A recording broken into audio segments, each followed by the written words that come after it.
Dear students, today's new topic is classification of magnetic materials। और सबसे पहले इस चैप्टर में कुछ टर्म्स की स्टडी करेंगे जो चैप्टर में बार बार यूज होंगी। तो सबसे पहली टर्म है इसमें मैग्नेटिक परमिएबिलिटी। तो परमिएबिलिटी का मतलब पेनिट्रेट करना। तो it is the ability of a magnetic material to permit the magnetic field lines of force to pass through it. तो उसको मैं लिख देता हूं।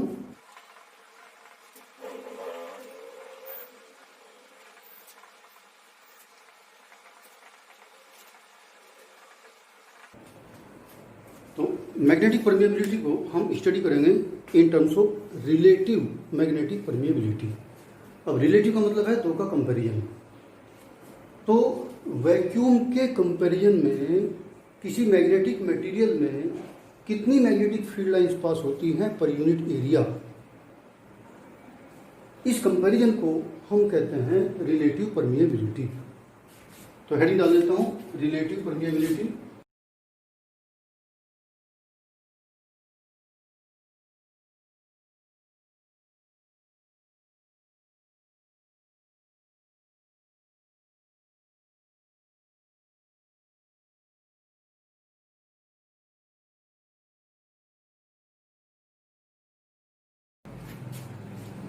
यानी किसी मटेरियल में को जितनी मैग्नेटिक फील्ड लाइंस पास हो रही हों, उस मटेरियल को वैक्यूम से रिप्लेस कर दिया जाए तो और कितनी मैग्नेटिक फील्ड लाइंस पास हो रही हैं, उन दोनों मैग्नेटिक फील्ड लाइंस की नंबर के रेशो को उस मैग्नेटिक मटेरियल की रिलेटिव परमिएबिलिटी कहते हैं। रेशो होता है, सिंबल होता है इसका म्यू आर। म्यू सिंबल है परमिएबिलिटी का और आर फॉर रिलेटिव। तो magnetic field lines in material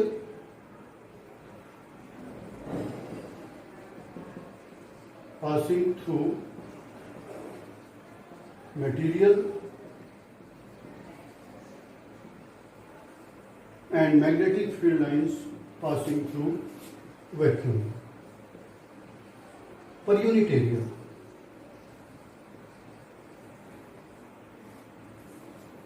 पर यूनिट एरिया से, यानी mu are equal to B upon B zero. B magnetic field intensity यानी number lines per unit area, B से हम डिनोट करते हैं, और वैक्यूम में मैग्नेटिक फील्ड लाइंस को बी जीरो से डिनोट करेंगे। अब यहाँ से इसकी यूनिट देखी जाए तो यूनिट लेस ये हो जाएगा, दोनों तरफ मैग्नेटिक फील्ड है तो सेम यूनिट रहेगी, तो डायमेंशन लेस भी रहेगा और यूनिट लेस भी। तो ये होगा रिलेटिव परमिएबिलिटी। रिलेटिव परमिएबिलिटी को हम परमिएबिलिटी के रेशियो के रूप में भी डिनोट कर सकते हैं, permeability of the magnetic material to the permeability of vacuum. यानी इस तरह से लिख सकते हैं, relative permeability mu are equal to mu upon mu zero, और यूनिट ऑफ परमिएबिलिटी होता है वेबर पर एम्पियर मीटर, और वेबर पर एम्पियर को हम हेनरी भी बोल देते हैं, हेनरी पर मीटर।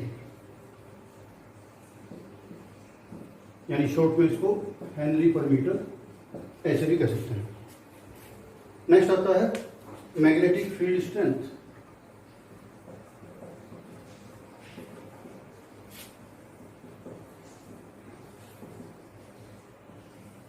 हमने पढ़ा था कि जब कोई चार्ज Q किसी मैग्नेटिक फील्ड B में V स्पीड से 90 डिग्री पे मूव करता है तो उसके द्वारा एक्सपीरियंस किया गया फोर्स क्या होता है, force experienced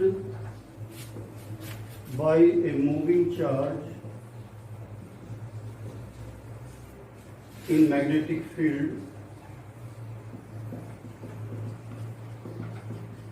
B। Moving charge मान लेते हैं Q, force experienced by a moving charge Q in magnetic field B with velocity V at 90 degree. Magnetic field की डायरेक्शन से अगर चार्ज V स्पीड से 90 डिग्री पे मूव करता है तो हम जानते हैं मैग्नेटिक फोर्स उस चार्ज के द्वारा जो एक्सपीरियंस किया जाता है वो होता है QVB। और यहाँ पे अगर इसको वेक्टर फॉर्म में लिखूँ तो ये होता है QV क्रॉस B, यानी QVB साइन थीटा, और थीटा है यहाँ पे 90, तो इस तरह साइन 90 की वैल्यू 1 होके और QVB हो जाता है। तो अगर यहाँ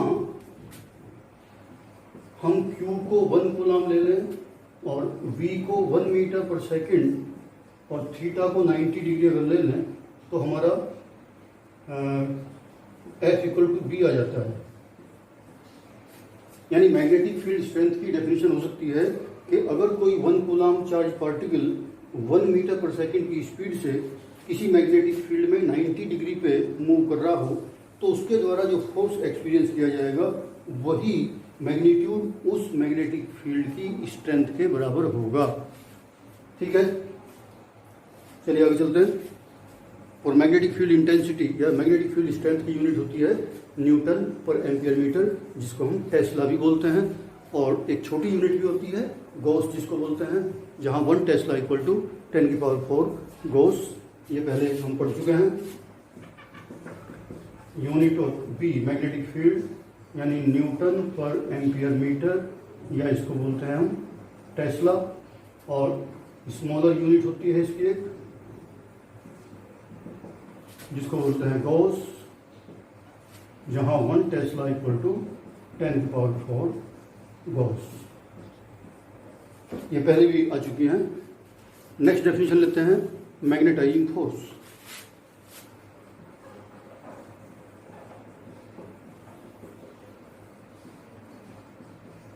और मैग्नेटाइजिंग इंटेंसिटी।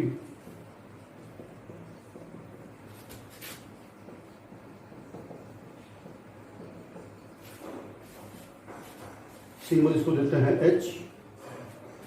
तो मैग्नेटाइजिंग फोर्स और मैग्नेटाइजिंग इंटेंसिटी H।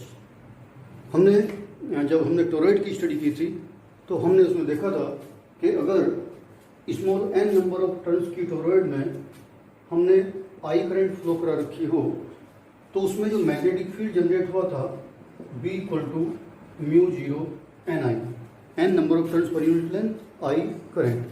तो टोरॉइड के अंदर magnetic field inside the toroid is B equal to μ0 Ni, n number of turns per unit length, और I इसमें फ्लो होने वाली करंट। तो मैग्नेटिक फील्ड का फॉर्मूला इस तरह से डिराइव किया गया था। इसमें n इंटू आई जो है इसी को हम मैग्नेटाइजिंग फोर्स बोलते हैं, यानी B equal to μ0 H। n है number of turns per unit length, और I है करंट यानी एम्पियर की यूनिट।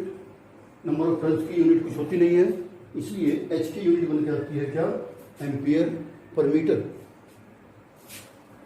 तो यहाँ पर लिख देता हूँ unit of H equal two ampere per metre. Next आते हैं इंटेंसिटी ऑफ मैग्नेटाइजेशन। देखिए मैं थोड़ा मतलब केयरफुल रहने की जरूरत है कि ये मैग्नेटाइजिंग फोर्स या मैग्नेटाइजिंग इंटेंसिटी है, और नेक्स्ट हेडिंग में बोल रहा हूँ इंटेंसिटी ऑफ मैग्नेटाइजेशन। ध्यान रखेंगे।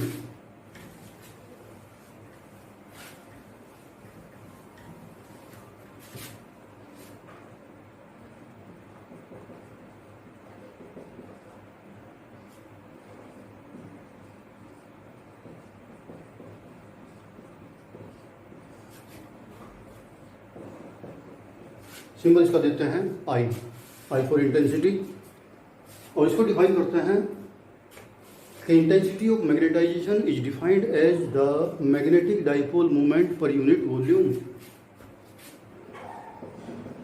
It is defined as the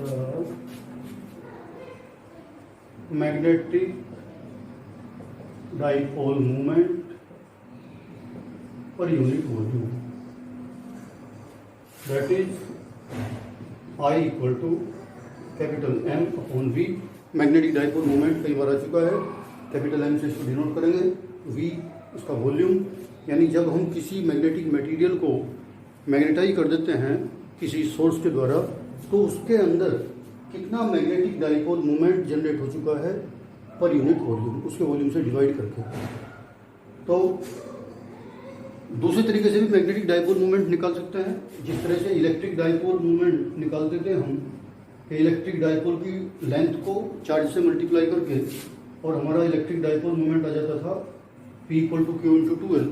उसी तरह से अगर हमारा मैग्नेटिक डाइपोल है जिसकी लेंथ 2L है और जिसके पोल की स्ट्रेंथ स्मॉल m है, तो इसका मैग्नेटिक डाइपोल मोमेंट इस तरह से भी निकल सकता है कि pole strength into total length. तो एक तो मैग्नेटिक डाइपोल मोमेंट मैं यहाँ निकाल चुका हूँ, दूसरी तरीके से और निकाल सकते हैं। और इंटेंसिटी ऑफ मैग्नेटाइजेशन m को मैं लिख सकता हूँ m × 2L, magnetic dipole moment जैसे मैं यहाँ लिखा है। और उसी तरह से वॉल्यूम को लिख सकता हूँ area of cross section into 2L। जिस मटेरियल को हम स्टडी कर रहे हैं उस मटेरियल का वॉल्यूम उससे क्रॉस सेक्शन एरिया को उसकी लेंथ से मल्टीप्लाई कर दें। अगर इस डाइपोल की बात कर रहा हूँ जो डाइपोल में रखा हुआ था, तो या तो उसकी पोल स्ट्रेंथ को उसकी लेंथ से मल्टीप्लाई करके डाइपोल मोमेंट निकाल लो, या उसके क्रॉस सेक्शन एरिया को उसकी लेंथ से मल्टीप्लाई करके निकाल दो। दोनों तरह से निकाल सकते हैं। तो 2L से 2L कट जाएगा, तो intensity of magnetisation pole strength per unit area इस तरह से भी निकल सकती है, या फिर dipole moment per unit volume, दोनों तरह से हम इंटेंसिटी ऑफ मैग्नेटाइजेशन निकाल सकते हैं। अब बात आती है कि इसकी यूनिट क्या लिखें, इंटेंसिटी ऑफ मैग्नेटाइजेशन की यूनिट। इसकी यूनिट यही हो जाएगी जो एच की यूनिट थी, एम्पियर पर मीटर। कैसे बोला देखते हैं। देखो, मैग्नेटिक डाइपोल मोमेंट को हम दो तरह से निकाल सकते हैं। अगर किसी करंट कैरिंग कंडक्टर में करंट आई फ्लो हो रही हो और उसका area of cross section A हो, तब भी हम मैग्नेटिक डाइपोल मोमेंट निकालते हैं I × A। और अभी अगर पोल स्ट्रेंथ और उसकी लेंथ पता हो तो उसकी टर्म में हमने निकाला था अभी स्मॉल m × 2L। तो हमें पोल स्ट्रेंथ की अगर यूनिट निकालनी है तो उस लेंथ को इधर नीचे ले आओ, तो क्या हो जाएगा I × A/2L। I की यूनिट होती है एम्पियर, एरिया की यूनिट होती है मीटर स्क्वायर, और एक लेंथ की यूनिट मीटर नीचे से आ जाएगी। तो m की यूनिट हो गई एम्पियर मीटर, और जब I की यूनिट निकालेंगे तो एम्पियर मीटर इनवर्स। देख लीजिए, तो I की बनेगी m/A, ये I है एम्पियर मीटर, और नीचे हो जाएगा एरिया की यूनिट हो जाएगी मीटर स्क्वायर। तो इस तरह से एम्पियर मीटर इनवर्स, वही यूनिट जो H की आई थी। चलिए नेक्स्ट हेडिंग लेते हैं।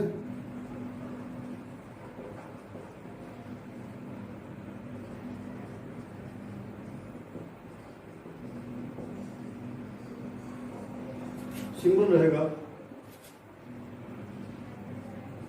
जाई, जाई बोलते हैं इसको, इस तरह के शेप। एम फॉर मैग्नेटिक, तो मैग्नेटिक ससेप्टिबिलिटी, ये काफ़ी इंपॉर्टेंट टर्म है और एग्जाम में बहुत पूछी जाती है। मैग्नेटिक ससेप्टिबिलिटी होती है ratio intensity of magnetisation I और मैग्नेटाइजिंग स्ट्रेंथ H या मैग्नेटाइजिंग इंटेंसिटी। तो it is the ratio of intensity of magnetisation and magnetising force. तो of intensity of magnetisation and magnetising force.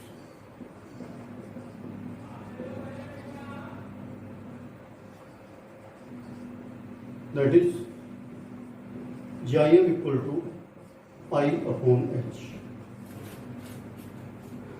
अब Jim की unit थोड़ा ध्यान करेंगे क्या होनी चाहिए। I की यूनिट आई थी हमारी क्या, एम्पियर मीटर इनवर्स, यानी एम्पियर पर मीटर। और H की यूनिट क्या आई थी बोला, ये भी वही आई थी। इसलिए ससेप्टिबिलिटी की यूनिट कुछ भी नहीं हुई, ये यूनिट लेस हुआ। नेक्स्ट बहुत ही इंपॉर्टेंट हेडिंग है, relation between relative permeability and magnetic susceptibility.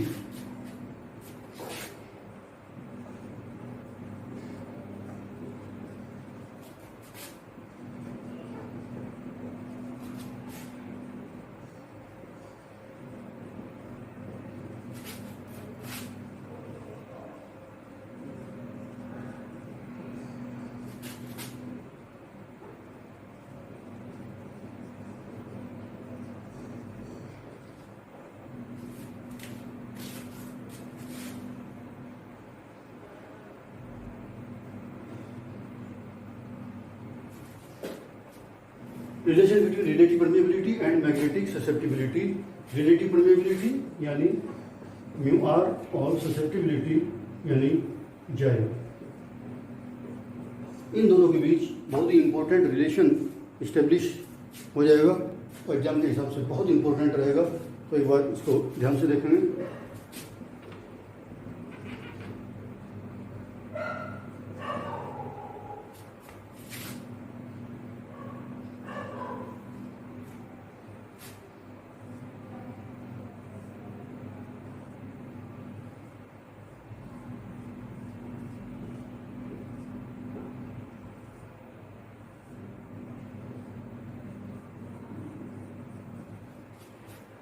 तो जब सोलेनॉइड के अंदर कोई मटेरियल नहीं था तब तो उसके अंदर मैग्नेटिक फील्ड हम इस तरह से दिखाते हैं, B0 equal to μ0H, μ0 stand for vacuum और air.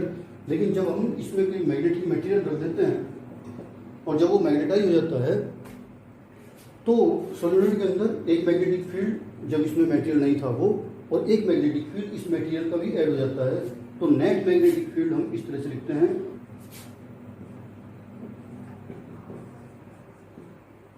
B equal to mu into H, net magnetic field. इसमें सोलेनॉइड का वो वैक्यूम वाला भी आ गया और इसमें इस मटेरियल का मैग्नेटिक फील्ड भी ऐड होकर आ गया। तो net magnetic field inside the solenoid is this. चलो मैं इसको लिख देता हूं,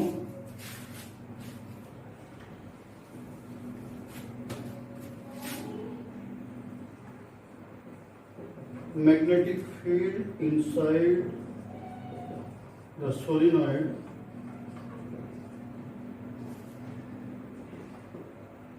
in absence of magnetic material, that is in air, B0 equal to μ0H। थोड़ा इसको ध्यान देंगे।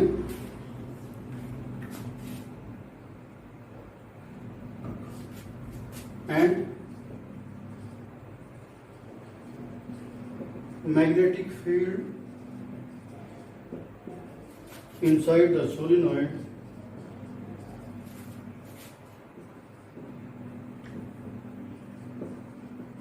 when magnetic material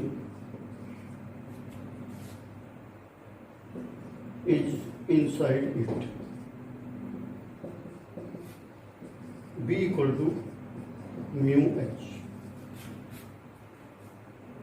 ये टोटल मैग्नेटिक फील्ड है, इसमें सोलेनॉइड का एयर वाला मैग्नेटिक फील्ड भी है और इस मटेरियल का मैग्नेटिक फील्ड भी है, दोनों का ऐड होके, क्योंकि ये मटेरियल सोलेनॉइड के अंदर रखे कुछ मैग्नेटाइज हो चुका है और मैग्नेटाइज हो चुका है तो इसका अपना भी मैग्नेटिक फील्ड होना चाहिए। तो दोनों का टोटल है ये। अब इस मटेरियल का अपना मैग्नेटिक फील्ड क्या है, अगर इंडिविजुअल इस मटेरियल का देखा जाए तो वो देख लेते हैं। Because magnetic field of the material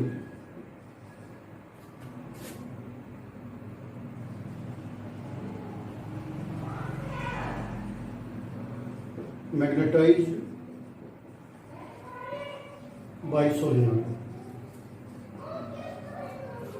जो मटेरियल सोलेनॉइड ने मैग्नेटाइज कर दिया है उसका अपना मैग्नेटिक फील्ड क्या हो गया है, तो उसे हम लिखेंगे Bm इक्वल टू μ0I। आई है इस मटेरियल की इंटेंसिटी ऑफ मैग्नेटाइजेशन, और यहाँ पे इसकी इंटेंसिटी ऑफ मैग्नेटाइजेशन की टर्म में इसके मैग्नेटिक फील्ड का फॉर्मूला इस तरह से ये लिखा जाता है। अब इस net magnetic field B equal to μH को इन दोनों के सम के बराबर लिखा जा सकता है, क्योंकि इन दोनों का टोटल ही ये था।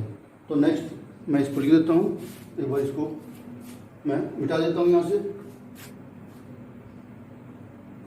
B equal to B0 plus BM, B की वैल्यू थी म्यू एच, B0 की वैल्यू थी म्यू 0h और BM की वैल्यू थी म्यू 0I। तो राइट साइड में म्यू 0h कॉमन ले लेते हैं, जिससे यहाँ आ जाएगा 1 plus I upon h। h से h कैंसिल हो गया, म्यू 0 को लेफ्ट साइड ले जाता हूँ, म्यू अपॉन म्यू 0, और राइट साइड में क्या आ जाता है 1 प्लस I अपॉन h को हम अभी पढ़ चुके हैं मैग्नेटिक ससेप्टिबिलिटी जाइएम, और म्यू अपॉन म्यू 0 स्टार्टिंग में ही हमने इसको पढ़ा था कि ये होता है रिलेटिव परमिएबिलिटी। तो therefore mu are equal to 1 plus chi M. ये बहुत इंपॉर्टेंट रिलेशन आ जाता है, या इसको ऐसे भी याद कर सकते हैं कि chi M equal to mu R minus 1। आगे चैप्टर का जैसे नाम है कि क्लासिफिकेशन ऑफ मैग्नेटिक मटेरियल्स, इस रिलेटिव परमिएबिलिटी और ससेप्टिबिलिटी के बेस पे ही डिफरेंट मटेरियल की स्टडी की जाएगी। बहुत इंपॉर्टेंट है, याद रखने की जरूरत है इसको। तो चलिए आज इतना ही करते हैं। Thank you very much.